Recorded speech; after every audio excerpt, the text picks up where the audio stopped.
Hello नमस्कार दोस्तों, मैं प्रियंका द्विवेदी स्वागत करती हूँ आप सभी का। हम सभी बिहार शिक्षक भर्ती TRE 3.0 4.0 और बिहार एस्टेट पेपर 1 पेपर 2 है ना। बिहार एस्टेट पेपर 1 पेपर 2, इसके बाद UP TGT PGT, UP TGT PGT, अन्य राज्यों के TGT PGT, KVS NVS, DSSS भी है ना। कहने का मतलब जितनी भी प्रतियोगी परीक्षाएं हैं उन सभी के लिए यह क्लास जो है बहुत उपयोगी है। ये व्याकरण की क्लास है। व्याकरण काव्य शास्त्र के अंतर्गत, काव्य शास्त्र के अंतर्गत जो है रस को हम लोग पढ़ रहे हैं और रस में इसकी एक क्लास हो चुकी है। इसका पार्ट 1 हो चुका है। ठीक है, पार्ट 1 में हम लोगों ने बहुत कुछ सीखा। रस क्या है, रस किसे कहते हैं, रसों की संख्या कितनी है, आचार्य भरत मुनि के अनुसार रसों की संख्या कितनी है, विश्वनाथ ने रस के विषय में क्या कहा है ना, वाक्यम रसात्मकम काव्यम इत्यादि बहुत सारी चीज़ों को हम लोगों ने सीखा। संचारी भाव की संख्या कितनी है, छल नामक 34वां संचारी भाव देव ने किया, ये भी हम लोगों ने कल की क्लास में, मतलब इसके पहले जो क्लास हुई है उसमें सीखा है। और रसों में जैसे 9 रसों की संख्या कुल जो है 11 बताई गई हैं, है ना। और मुख्य रूप से रसों की संख्या 9 है और भरत मुनि के अनुसार रसों की संख्या 8 है। इन्होंने शांत रस को स्थान नहीं दिया है। कौन? भरत मुनि ने। ठीक है, इतनी सारी जानकारी हम लोग कल इकट्ठा किए थे। अब इसके बाद ही हम लोग देखते हैं श्रृंगार रस पढ़ते हैं। श्रृंगार वर्तनी की दृष्टि से भी ये शुद्धि अशुद्धि में पूछा जाता है। और श्रृंगार रस के 2 हैं, है ना। श्रृंगार के 2 भेद हैं, एक संयोग श्रृंगार और दूसरा वियोग श्रृंगार। जहाँ पर प्रेम प्रेमिका के मिलने की दशा का वर्णन होता है वहाँ पे संयोग श्रृंगार, जहाँ बिछुड़ने की दशा का वर्णन होता है वहाँ पर वियोग श्रृंगार होता है। तो इस प्रकार इतना हम लोग जो है पढ़ चुके थे और आज ही अभी रिवीजन भी कर लिए, है ना। इसके बाद अब देखते हैं संयोग श्रृंगार रस के बाद देखते हैं दूसरा जो रस है हमारा वो हास्य रस है। दूसरा क्या है? हास्य रस है। हास्य रस की परिभाषा देख लेते हैं, पहले समझ लेते हैं हास्य रस किसे कहते हैं, है ना।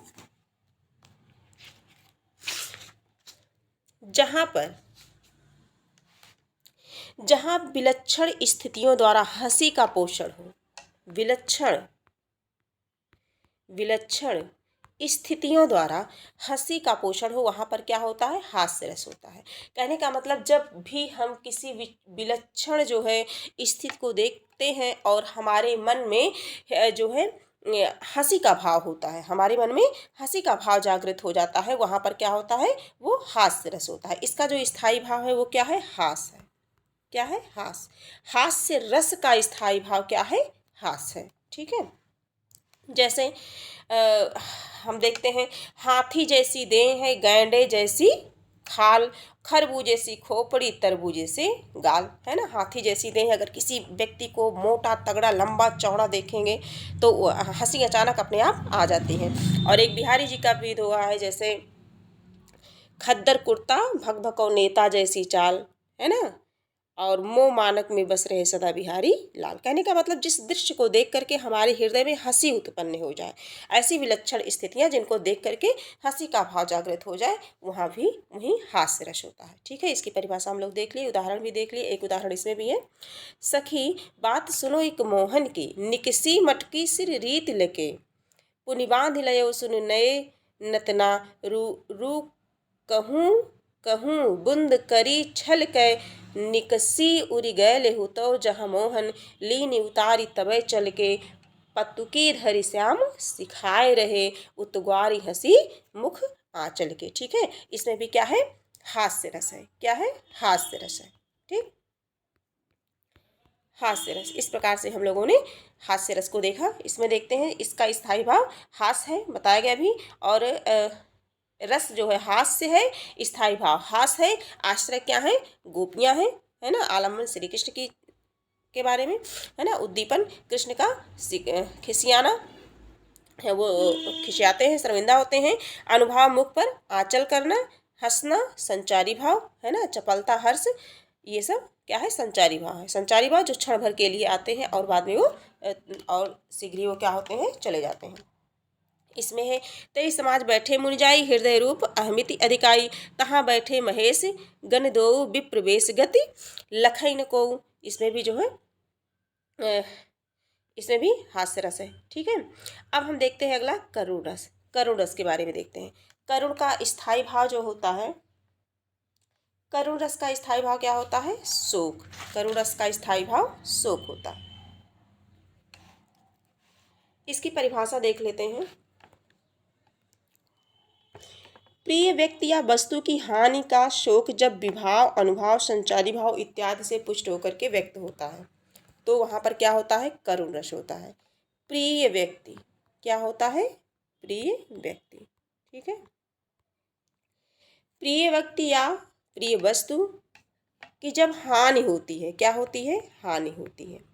या अपना कोई प्रिय व्यक्ति क्या होता है? बिखर जाता है, बिछुड़ जाता है। ठीक है, तो उस स्थिति में वहां पर क्या होता है? करुण रस होता है। इसका जो स्थायी भाव होता है वो शोक होता है। करुण का स्थायी भाव क्या होता है? शोक। ठीक है, इसमें प्रियजन के वियोग से संबंध, विरह, शाप से उत्पन्न क्लेश, देश निर्वासन तथा अनेक संभावित विपत्तियों का आगमन विभाव के रूप में होता है। भवभूत ने इस रस को श्रेष्ठ बताया है। एको रसा कारुणिको, मतलब करुणिको, मतलब एक रस करुण को ही भवभूत ने क्या कहा है? सर्वश्रेष्ठ कहा है। अपने प्रियजन के बिखर जाने से, अपने प्रियजन के बिखर जाने से, अपनी प्रिय वस्तु के बिखर जाने से जो मन में भाव उत्पन्न होता है वही क्या है? करुण है। करुण का स्थायी भाव क्या होता है? शोक होता है। ठीक है, और भवभूत ने इस रस को श्रेष्ठ बताया है। करुण रस को किसने श्रेष्ठ बताया है? किस कवि ने? तो भवभूत ने, भवभूति ने। ठीक है, भवभूति ने। देखते हैं, अभिमन्यु की मृत्यु पर उत्तरा का विलाप। अब जब युद्ध में, युद्ध क्षेत्र में अभिमन्यु की मृत्यु हो जाती है, तब उत्तरा विलाप करती हैं। उस समय उस दशा का वर्णन किया गया है। प्रिय मृत्यु का अप्रिय महासंवाद पाकर विष भरा चित्रस्थ सी निर्जीव सी हो रह गई हत उत्तरा। निराश होकर के उत्तरा निर्जीव के समान वो रह जाती हैं। संज्ञा रहित तत्काल ही वह फिर धरा पर गिर पड़ी। उस समय मूर्छा भी अहो हित कर हुई उसको बड़ी। पीर फिर पीट कर सिर और छाती अश्रु बरसाती हुई। कुररी सदृश सकरुण गिरा दे दैन दर्शाती रही। बहुविध विलाप प्रलाप वह करने लगी। उस शोक में निज प्रिय वियोग समान दुख होता नहीं, होता न कोई लोक में। निज प्रिय वियोग, निज अपने प्रिय के बिछुड़ने पे जो दुख होता है उसके समान संसार में कोई और दूसरा दुख नहीं है। ये उत्तरा के विलाप की स्थिति को यहाँ दर्शाया गया है अभिमन्यु की मृत्यु के बाद। इसमें क्या है? करुण रस है। क्या है? करुण रस है। करुण रस है, और करुण का स्थायी भाव क्या हो जाता है? शोक हो जाता है। ठीक है, एक उदाहरण और आप देख लीजिए, इससे और स्पष्ट हो जाएगा। जैसे देखी सुदामा की दीन दशा करुणा करके करुणा ने। सुदामा की दीन दशा देखकर श्री कृष्ण का व्याकुल हो जाना, है ना। पाए बेहाल बिवाइन सो भय कंटक जाल लगे पुनजो जोए। ठीक है, और ये देख सुदामा की दीन दशा करुणा करके करुणा निधि रोयो। पानी परात को हाथ छुयो नहीं नैनन के जल शो पग धोयो, है ना। ठीक है, इसके बाद देखते हैं।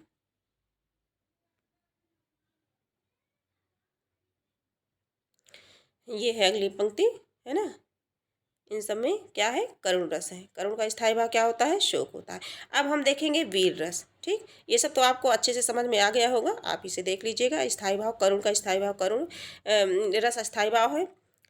रस करुण है, स्थायी भाव शोक है। आश्रय जो है दशरथ, आलम्बर राम। अब ये आश्रय अनुभाव आपको डिटेल से पढ़ा दिया गया है। संचारी भाव ये सब क्या है? ये सब आपको डिटेल से बता दिया गया है। किसी भी दोहे को, शब्द को पढ़ेंगे, अगर किसी भी दोहे को पढ़ेंगे तो उसे आप बहुत अच्छी तरीके से आप समझ जाएंगे। और अगर आपको जो है और अच्छे से समझना है तो इसके पहले जो क्लास हुई है उसे आप जा कर के देख सकते हैं वहाँ। फिर आपको ये सब बार बार समझने की आवश्यकता नहीं पड़ेगी। आप सहजता पूर्वक, सरलता से, बड़ी आसानी से आप जो है पद्य को पढ़ करके, उदाहरण को पढ़ करके उसमें स्थायी भाव क्या है, आश्रय क्या है, आलम्बन क्या है, अनुभाव क्या है, शारीरिक चेष्टाएं अनुभाव कहलाती हैं, है ना। तो ये सारी चीज़ें संचारी भाव है ना, क्षण भर के लिए जो होता है ये सब है। उद्दीपन, आलंबन, आश्चर्य, ये सब बहुत अच्छे से आप समझ जाएंगे, उस क्लास में बहुत अच्छे से आपको समझाया गया है। अगला है वीर रस। अगला क्या है? वीर रस। जहाँ पर वीरता की बात हो, जहाँ पर वीरता की बात हो वहाँ पर कौन सा रस होता है? वीर रस होता है।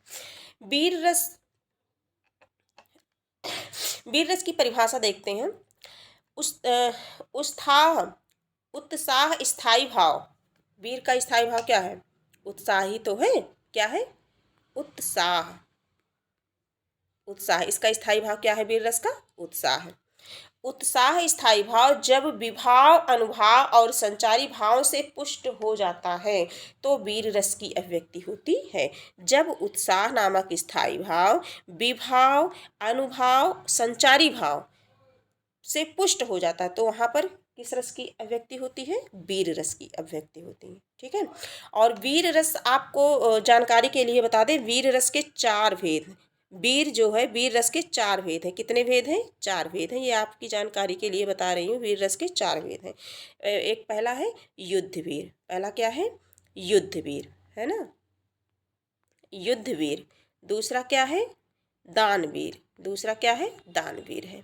तीसरा क्या है? दयावीर है, दयावीर है। चौथा क्या है? धर्मवीर है, धर्मवीर है। ठीक। तो ये अब आप सिंपल शब्दों में समझेंगे कि इसमें जो है पराक्रम, न्याय, यश, धैर्य, शौर्य, निपुणता, त्याग इत्यादि भावों का परिपाक होता है। इसमें जो है वीर रस में जो है पराक्रम, पराक्रम है ना, न्याय, यश, धैर्य, शौर्य, शौर्य है ना, निपुणता, निपुणता, निपुणता हो गया, त्याग, निपुणता के बाद त्याग इत्यादि भाव का समावेश इसमें होता है। किसमें? वीर रस में। ठीक है। इसमें रौद्र भाव नहीं आता है। रौद्र मतलब क्रोध, इसका स्थायी भाव हो जाएगा। रौद्र भाव इसमें नहीं आता है। किसमें? वीर रस में। ठीक है। बल्कि इसमें उत्साह की प्रधानता होती है। किसकी प्रधानता होती है? उत्साह की प्रधानता। जहाँ वीरता की बात हो, जहाँ पराक्रम की बात हो, यश की बात हो, शौर्य की बात हो, त्याग की बात हो, निपुणता की बात हो, वहाँ तुरंत हम जान लेंगे कौन सा रस है, तो वहाँ पर वीर रस है। ठीक है। वीर रस है। वीर रस जो है, वीर रस कितने प्रकार का होता है? कितने भेद होते हैं? 4। युद्ध, दान, दया, धर्म। ठीक है, ये जानकारी के लिए। आगे देखते हैं, जैसे है एक उदाहरण है, बचपन में सब लोग इससे परिचित होंगे, है ना। वीर तुम बढ़े चलो, धीर तुम बढ़े चलो, सामने पहाड़ हो, सिंह की दहाड़ हो, तुम निडर डटो नहीं, तुम निडर हटो नहीं, है ना। ये इसमें क्या है? वीर रस है। क्या है?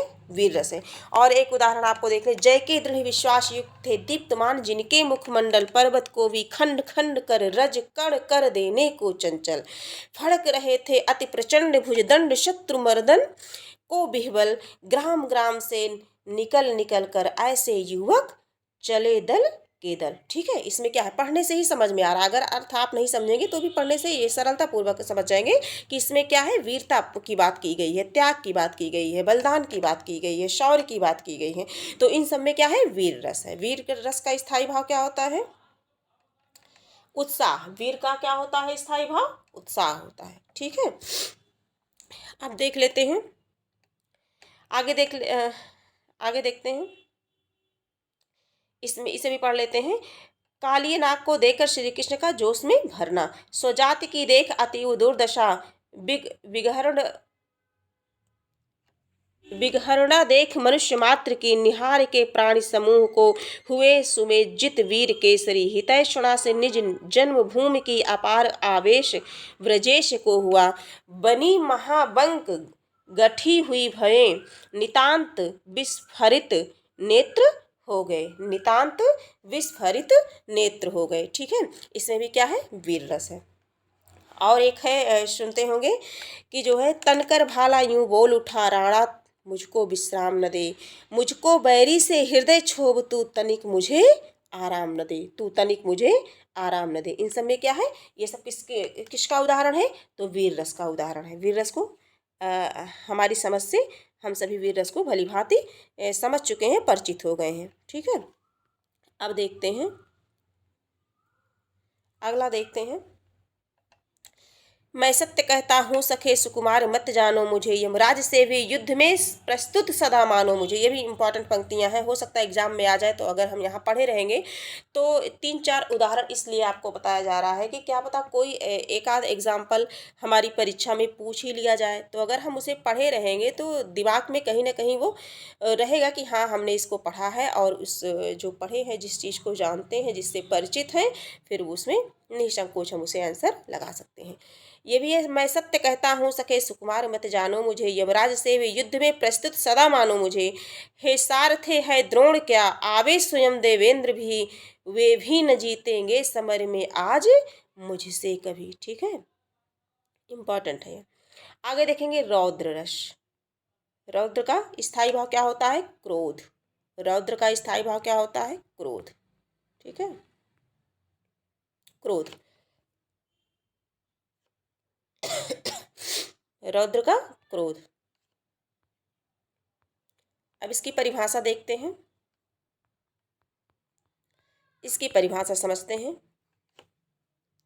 जहाँ क्रोध और प्रतिशोध का भाव विविध अनुभाव, विभाव और संचारी के योग से परिपुष्ट होता है। विभाव, अनुभाव और संचारी के योग से परिपुष्ट होता है। क्या परिपुष्ट होता है? क्रोध। प्रतिशोध, प्रतिशोध का मतलब क्या होता है? बदला लेने की भावना, है ना। का भाव विविध अनुभाव, विभाव तथा संचारी के योग से क्या होता है? परिपुष्ट होता है। वहां पर रौद्र रस की अभिव्यक्ति होती है। रौद्र का स्थायी भाव क्रोध है, सभी जानते हैं। रौद्र रस के अंतर्गत जैसे कुछ लक्षण बता दें कि दांतों का खटखटाना, है ना। जब इंसान खूब क्रोध में रहता है तो दांत क्या करता है? अपने दांत को पीसता है ना। क्रोध में आकर के उसके दांत एक दूसरे अपने ही मुख में एक दूसरे दांतों से क्या करते हैं? वो लड़ते हैं, खटखटाते हैं। नेत्रों का लाल हो जाना, जब कभी भी इंसान क्रोधित होता है क्या होता है? उसका नेत्र पूरा लाल हो जाता है। ये सब पहचान लक्षण है। भौहें का टेढ़ा होना, कपोलों का फड़कना, हाथों का मलना, और ताड़न, पीटन, छेदन, शस्त्र संघात इत्यादि भाव आते हैं, है ना। ये सब किसके लक्षण है? रौद्र रस के। अब देखते हैं, उस काल मारे क्रोध के, उस काल मारे क्रोध के तन कांपने उसका लगा, मानव हवा के जोर से सोता हुआ सागर जगा। अब ये भी देखते हैं, ये भी जो है, श्री कृष्ण के सुन बचन अर्जुन क्रोध से जलने लगे, सब शोक अपना भूल कर करतल युगल मलने लगे। संसार देखे अब हमारे शत्रु रण में मृत पड़े, संसार देखे अब हमारे शत्रु रण में मृत पड़े, करते हुए वह घोषणा वे हो गए उठकर खड़े। उस काल मारे क्रोध के तन कांपने उनका लगा, मानो हवा के जोर से सोता हुआ सागर जगा। मुखबाल रवि सम लाल होकर ज्वाल सा बोधित हुआ, प्रलयार्थ उनके मिस वहाँ क्या काल ही क्रोधित हुआ, है ना। ये पंक्ति को पढ़ने से ही समझ में आ रहा है कहाँ है, इसमें क्रोध की बात हो रही है, आंखों के लाल होने की बात हो रही है। ठीक है, कपोलों का फड़फड़ाना, दांतों का खटखटाना, नेत्रों का लाल हो जाना, भौहों का टेढ़ा हो जाना, ये सब किसके संकेत हैं? रौद्र के, क्रोध के संकेत हैं। और क्रोध, रौद्र रस का स्थायी भाव क्या होता है? क्रोध होता है। और इन सब में क्या है? रौद्र रस है। ठीक है, अब अगला रस देखते हैं क्या है। अगला है भयानक। अगला क्या है? भयानक। भयानक का क्या होता है? भयानक रस, है ना। भयानक का स्थायी भाव क्या होता है? इसकी परिभाषा देखते हैं। भयानक रस की परिभाषा देखते हैं। जहाँ भय स्थायी भाव से परिपुष्ट होकर के, भय स्थायी भाव, स्थायी भाव क्या है? भय है। भयानक का स्थायी भाव क्या है? भय है। जहाँ भय स्थायी भाव परिपुष्ट होकर के रस रूप में अभिव्यक्त होता है, रस के रूप में अभिव्यक्त होता है, वहाँ पर क्या होता है? भयानक रस होता है। इसके अंतर्गत देखते हैं युद्ध भूमि। क्या? युद्ध भूमि। इसके अंतर्गत युद्ध भूमि, निर्जन स्थान। निर्जन का मतलब क्या होता है? निर्जन स्थान, निर्जन मतलब बिना जन के, अर्थात जिस स्थान पर जन अर्थात लोग ना हो। शत्रु इत्यादि से घिर जाना, भय पैदा करने वाले शब्द जिनसे हाथ पैर में क्या हो जाए, कंपन आ जाए, स्वर भंग हो जाए, चेहरे का रंग उड़ जाए, वहाँ पर क्या होता है, भयानक रस होता है। किसी भी भयानक भयावह घटना को देख करके हम क्या हो जाते हैं, एकदम आश्चर्यचकित हो जाते हैं, कांपने लगते हैं, थर थर थर थर, है ना। और चेहरे का हाव भाव ही उड़ जाता है, चेहरे की जो चमक है वो उड़ जाती है, चेहरे का रंग उड़ जाता है, हम क्या हो जाते हैं, सिकुड़ जाते हैं, सिमट जाते हैं, ठीक है। वहाँ पर क्या होता है, भयानक होता है। जैसे अगर एक दृश्य आपको बताया जाए, एक की जो है, एक और अजगर ही लख, एक बहुत फेमस उदाहरण है, इससे आप सरलता से समझ जाएंगे। एक ओज अजगर ही लख, एक और मृगराज, है ना। और बिकल बटोही बीच में परो मूर्छा खाए। एक तरफ क्या है, एक तरफ अगर देखते हैं तो अजगर है, दूसरा तरफ क्या है, मृगराज है। और बटोही, बिकल बटोही बीच में परो मूर्छा खाए, व्यक्ति जो है राही ना आगे इधर जा सकता है ना इधर जा सकता है, बीच में ही मूर्छित होकर के क्या होता है, गिर जाता है, ठीक है। और दूसरा देखते हैं, उधर गरजती सिंधु लहरियां कुटिल काल के जालों से, और चली आ रही फेन उगलती फन फैलाए ब्यालों से। इस सब में क्या है, भयानक रस है, क्या है, भयानक रस है। समस्त सर्पों संग श्याम ज्यों कढ़े, कलिंद की नंदिनी के सुअंक से, खड़े किनारे जितने मनुष्य थे, सभी महाशंकित भीत हो उठे, है ना।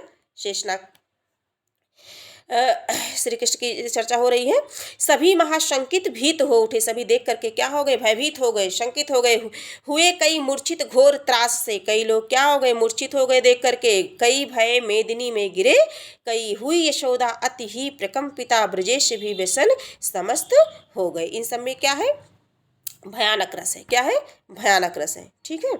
तो अब इस तरह से हम लोग भयानक भय नामक स्थायी भाव जो है, जब भय नामक स्थायी भाव पुष्ट होकर के जब रस रूप में परिणित होता है, तो अभिव्यक्त होता है, तो वहाँ पर भयानक रस होता है। और इत्यादि कई उदाहरणों को हम लोगों ने समझा।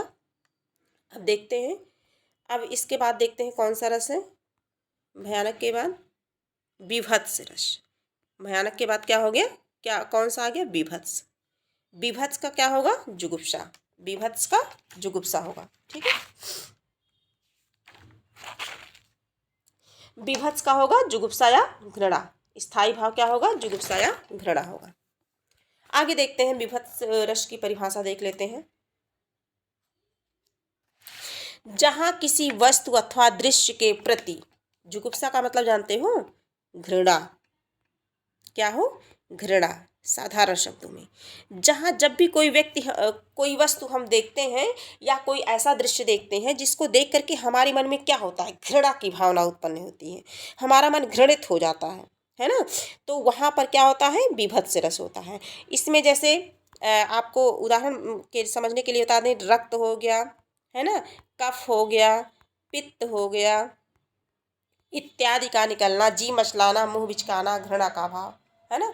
जैसे अगर हम रास्ते में किसी को देख लेते हैं, किसी ऐसे व्यक्ति को देखते हैं, तो मन में घृणा की भावना आ जाती है, मन ही खराब हो जाता है, दूषित हो जाता है। तो ऐसी स्थिति को क्या कहते हैं, बीभत्स रस कहते हैं। इसे अभी हम और अच्छे से समझेंगे। जैसे हाड़ मांस का जलना गलना, कुत्ते गिद्ध कौवे द्वारा लाश को जब नोच नोच के खाते हों, और ऐसा दृश्य कहीं पड़ा हो, रास्ते में अगर हम कहीं जा रहे हैं हम सभी, तो अगर रास्ते में कहीं किसी स्थान पर देख रहे हैं मांस पड़ा हुआ है ना, जानवर की खाल पड़ी हुई है, और कुत्ते उसे खींच खींच के खा रहे हैं, तो क्या उस दृश्य की तरफ हम लोग नज़र उठा के देखेंगे, नहीं देखेंगे, बल्कि क्या होगा, चीख चीख घृणा की भावना मन में आएगी और उधर से मुंह हम फेर लेते हैं। तो जब ऐसी स्थिति आती है सामने, तो वहाँ पर क्या होता है, बीभत्स रस की अनुभूति होती है। एक उदाहरण है कि सिर पर बैठे काग आंख दो, खात निकारत जी खींचत जीभ स्यार, अति आनंद उर्धावत, है ना, अति आनंद उर्धावत। गीध जांग को खोद खोद के मांस उपारत, स्वान आंगुरिन काट काट के खात विराधत, ठीक है। तो इसमें क्या है, विभत्स रस है, क्या है, विभत्स रस है। और रिपु आतन की कुंडली कर जोगिनी चबात, और पीवही में पानी पागी मनो जुबती जलेबी खात, ठीक है। इसमें विभत्स रस है। ये देखो, सिर पर बैठे काग आंख दो खात निकारत, है ना, ऐसे दृश्य को देख करके मन में जब घृणा की भावना उत्पन्न होती है तो वहाँ पर हम क्या कहते हैं, बीभत्स रस की उत्पत्ति होती है। अब इसमें देखते हैं, रक्त मांस के सड़े पंख से उमड़ रही है महाघोर दुर्गंध, रुद्ध हो उठती श्वासा, है ना, देखो दुर्गंध। तैर रहे गल अस्थि खंड शतरुंड मुंडहत कुत्सित कृति शंकुल कंदर्प में महानाश के। ठीक है, इन सब में क्या है, बीभत्स रस है। अब आगे देखते हैं हम लोग अद्भुत रस देखते हैं। 8वां रस क्या है, अद्भुत। अद्भुत का क्या हो जाएगा, विस्मय। अद्भुत का स्थायी भाव क्या हो जाएगा, विस्मय हो जाएगा। अद्भुत रस का स्थायी भाव विस्मय। विस्मय का मतलब क्या होता है, आश्चर्य। विस्मय का मतलब क्या होता है, आश्चर्य, आश्चर्य। ठीक है, विस्मय का आश्चर्य होगा। आगे देखते हैं, इसकी परिभाषा देख लेते हैं।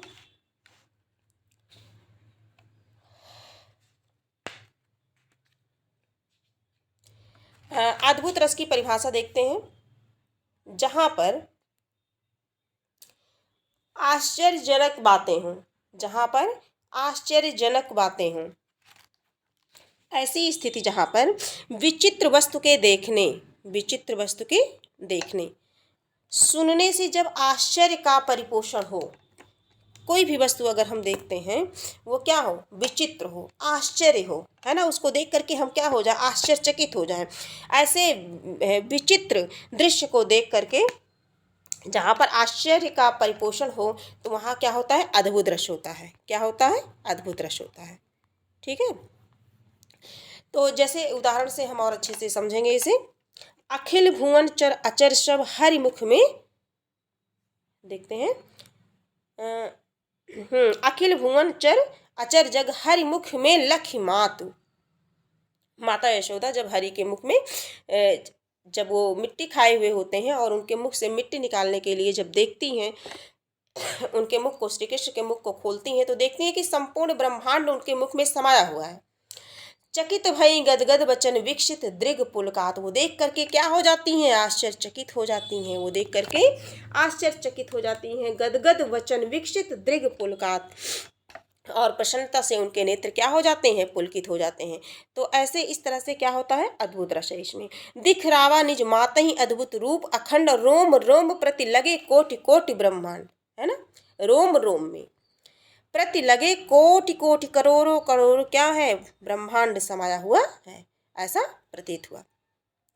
तो इन सब में क्या है, अगणित रवि शशि शिव चतुरानन बहुगिरि सरित सिंधु महिकानन तन पुलकित मुख वचन आवा नयन मोदी चरणन सिर नावा। इन सब में क्या है, अद्भुत रस है ना। आगे देखते हैं, आगे अब देखते हैं शांत रस। आगे देखेंगे शांत रस। शांत रस की परिभाषा देखते हैं, जहाँ संसार और शरीर के प्रति वैराग्य का भाव हो। जहाँ संसार और शरीर, जहाँ संसार और शरीर के प्रति किसका भाव हो, वैराग्य का भाव हो। ठीक है, वैराग्य रस अवयव से परिपुष्ट होकर के अव्यक्त होता है, वहां पर क्या होता है, शांत रस होता है। शांत का स्थायी भाव क्या होता है, निर्वेद या वैराग्य। आपको पहले ही बताया गया है। शांत रस का स्थायी भाव क्या होता है, निर्वेद या वैराग्य। जब कविता में निर्वेद उत्पन्न करने वाले दृश्य, संसार अथवा शरीर की नश्वरता, एकांत आदि का भाव प्रकट किया जाए तो वहां पर क्या होता है, शांत रस का भाव होता है। जहाँ एकांत, वैराग्य, है ना, नश्वरता, शरीर की नश्वरता का भाव हो, जहाँ एकांत का भाव प्रकट हो, वैराग्य का भाव प्रकट हो, वहाँ हम तुरंत जान लेंगे कि कौन सा रस है, शांत रस है। ठीक, जैसे मन रे तन कागद का पुतला, है ना, मन रे तन कागद का पुतला, बरसे बूंद बिनस जाए छिन में गरबी करे का इतना, है ना, मन रे तन कागद का पुतला। ठीक है, इसमें क्या है, भक्त, शांत रस है। क्या है, शांत रस है। बुद्ध का संसार त्याग, उस समय का ये उदाहरण है। क्या भाग रहा हूँ भार देख तू, तुम मेरी ओर निहार देख, मैं त्याग चला निस्सार देख, अटकेगा मेरा कौन काम, ओ क्षण भंगुर भव राम राम। इसमें कौन सा रस है? शांत रस है। वैराग्य की बात हो रही है ना, एकांत की बात हो रही है, त्याग की बात हो रही है, तो इसमें क्या है? जो है शांत रस है। आगे देखते हैं। रूपाश्रय तेरा तरुण गात्र, कहा अब तक है वह प्राण मात्र, भीतर भीषण कंकाल मात्र, बाहर बाहर है टीम टाम, ओछड़ भंगुर भव राम राम। इसमें क्या है? शांत रस है। ठीक, आगे देखते हैं। शांत रस को हम लोगों ने पढ़ लिया। अब शांत के बाद क्या देखते हैं? वात्सल्य। शांत के बाद वात्सल्य। संतान के प्रति स्नेह भाव वात्सल्य कहलाता है। किसके प्रति? संतान के प्रति। यही वात्सल्य भाव विभावादि के संयोग से वात्सल्य की व्यंजना करता है। जैसे यशोदा हरिपाल ने झुलावे, लहरावे दुलरावे, जोई सोई कुछ गावे, जसुमति मन अभिलाष करे, कब मेरो लाल घुटुरवन रेंगे, कब धरनी पग दय धरे। मतलब वो कब जो है पृथ्वी पर अपने पैर को धरेंगे, कब वो घुटनों के बल चलेंगे, ऐसी अभिलाषा, ऐसी इच्छा माता जशोदा के मन में हो रही है। तो अपनी संतान के प्रति प्रेम होना क्या कहलाता है? वात्सल्य रस, है ना। जहाँ पर संतान के प्रति प्रेम हो वहाँ पर वात्सल्य रस की अनुभूति होती है। किलकत काना घुटुरवन आवती आवती, किलकत काना एक और है, किलकत कान्हा घुटुरवन आवत, मणिमय कनक नंद के आंगन बिंब पकड़िबो धावत। इसमें भी क्या है? वात्सल्य रस की अनुभूति हो रही है। इस प्रकार से यहाँ वात्सल्य रस है। ठीक है, फिर से देख लेते हैं। जहाँ संतान प्रेम का भाव रस अवयवों से परिपुष्ट होकर के रस रूप में व्यक्त होता है, वहाँ पर वात्सल्य होता है। इसके अंतर्गत बालक के मोहक रूप का वर्णन होता है। मोहक रूप का, बालक के मोहक रूप का वर्णन होता है। बालक की स्वाभाविक चेष्टाएं, बालक को गले लगाना, पुचकारना, दुलारना इत्यादि भाव इसमें आते हैं। किसमें? वात्सल्य रस में। ठीक है, अब अगला हम देखते हैं। हरि अपने रंग में कछु गावत, तनक तनक चरणन सो नाचत, मन ही रिझावत, है ना। इसमें भी क्या है? वात्सल्य रस है। अब लास्ट रस है हमारा भक्ति रस। लास्ट रस क्या है? भक्ति रस है। अब भक्ति रस को देखते हैं। भक्ति रस, जहाँ ईश्वर प्रेम का भाव हो वहाँ पर क्या होता है? भक्ति रस होता है। कैसा भाव हो? ईश्वर के प्रति प्रेम का भाव हो। ईश्वर के प्रति प्रेम का भाव रस के अवयव से पुष्ट होकर के रस रूप में परिणित होता है, वहाँ पर भक्ति रस होता है। जैसे राम जपु राम जपु राम जपु बावरे, यहाँ पर राम को के जपने की बात हो रही है। जहाँ पर संसार त्याग की बात हो, अभी आप ये पढ़ लीजिए तो अभी भक्ति रस और शांत रस में दोनों में हम अंतर बताएंगे। अभी आप ये पहले अभी हम लोगों ने शांत रस को पढ़ा है पहले से ही, और आखिरी ये 11वां रस क्या है? भक्ति रस है। भक्ति रस को भी देख लेते हैं। जहाँ ईश्वर प्रेम का भाव रस के अवयव से पुष्ट होकर के रस रूप में परिणित होता है, वहाँ पर क्या होता है? भक्ति रस होता है ना। जैसे राम जपु राम जपु राम जपु रावरे। और अगला देखते हैं, इसका उदाहरण देख लेते हैं। जाको हरि दृढ़ करि अंग कर्यो, सोई सुशील पुनीत वेद विधि विद्या गुणनि भर्यो, उत्पत्ति पांडु सुतन की करनी, सुत सतपंथ डर्यो, ते तैरलोक के पूज पावन, जस सुनि सुनि लोक तरयो, जो निज धर्म वेद बोधिस्त, सो करत न कछु बिसरयो, अबिन अवगुण कृकाल कृक लास कूप, मंजित कर गही उधर्यो। ठीक है, ये भक्ति रस का उदाहरण है। आगे देखते हैं। हम देख लेते हैं, एक मिनट, जो है भक्ति रस और वात्सल्य रस, क्षमा चाहूँगी, भक्ति रस और शांत रस। अगर दोनों में आ गया तो दोनों हम समझेंगे कैसे, तो एक अंतर है। जैसे भक्ति रस में जो है, भक्ति रस में, भक्ति में जो है भगवान जो है भक्त भगवान संबंधों का निर्धारण, जैसे भजन कीर्तन वंदन का आचरण होता है। भजन, है ना, भजन करना, कीर्तन करना, इनकी वंदना करना, किसकी? ईश्वर की, है ना। और जो संसार होता, जो शांत रस होता है, शांत रस में क्या होता है? शांत रस में संसार एवं शरीर को नश्वर समझना, संसार के त्याग की भावना, संसार त्याग का भाव, इसमें भक्ति रस में ईश्वर की भक्ति करना, उनकी आराधना करना, ईश्वर का गुणगान करना, इनका अर्चन वंदन करना भक्ति रस में। लेकिन शांत रस में क्या होता है, संसार के त्याग की भावना का समावेश होता है। संसार शरीर को नश्वर समझा जाता है। जहाँ एकांत की बात हो, वैराग्य की बात हो, संसार के त्यागने की बात हो, वहाँ पर क्या होता है, शांत रस होता है। तो हमारी समझ से आपको जो है आप परिचित हो गए हैं कि भक्ति रस और शांत रस में क्या अंतर है। ठीक है, तो इस प्रकार से हम लोगों ने जो है रसों को भली भांति अच्छी तरह से जाना।